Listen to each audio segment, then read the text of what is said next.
We're getting some news right now. An insider has now exposed Pakistan's hijack lies. Former envoy to India questions Pakistan army claims. Abdul Basit says, where did 80 hostages suddenly vanish? Pakistan hides deaths, gets exposed by sheer numbers. Top diplomat questions Pakistan web of deceit. Pakistan says 21 army men dead. The BLA count stands at 214. ठीक होना अभी भी देखिए कहते हैं कि जी 339 हमने बाजियाब करवा दिए, 21 लोग शहीद हो गए, बाकी गैप आ जाता है 21 लोगों को निकाल के, तो 440 अगर लोग थे तो 80 लोग और कहां हैं, उनके बारे में कुछ पता नहीं है। तो हमारा अभी भी जो स्टेट का नैरेटिव है उसमें कॉन्ट्रडिक्शन है। एक वो 80 लोग कौन है हमें नहीं पता, कहां है, या थे या 440 भी थे कि नहीं थे। लेकिन जब प्राइम मिनिस्टर कह रहे हैं कि 440 थे और प्राइम मिनिस्टर ही बता रहे हैं हमें कि 439 हमने बाजियाब करवा ली हैं, तो बाकी इस 80 लोग कहां गए, 21 अगर लोग शहीद हो गए, तो सवाल ये पैदा होता है कोई चीज हम सीरियसली नहीं करते। My colleague Gaurav Sawant is joining me for more on this. Gaurav, embarrassing really for Pakistan as to where it stands right now, but could you give us more insights into the latest developments?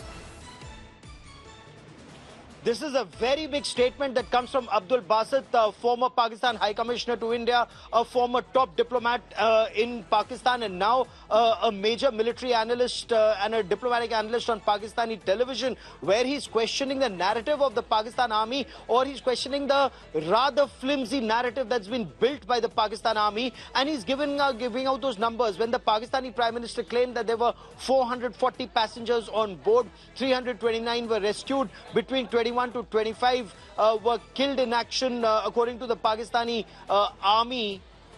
What happened to the remaining numbers? The numbers don't just add up.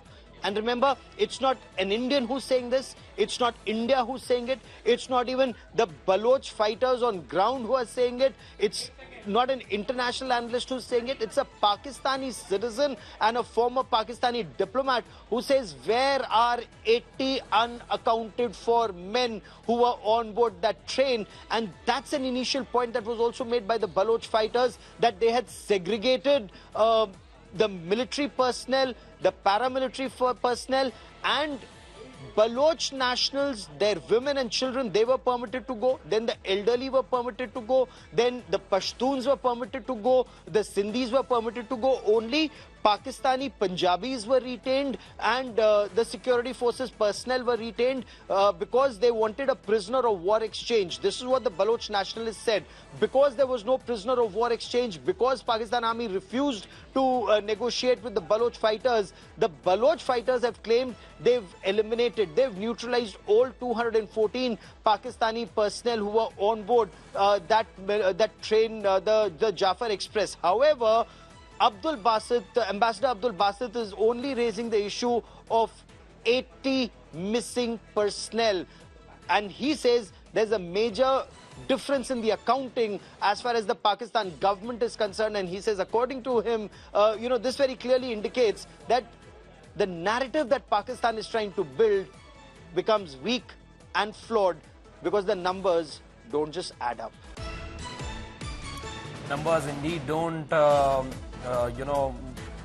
add up, Gaurav, as you rightly pointed out over there. But I thank you for joining us and giving us all those details.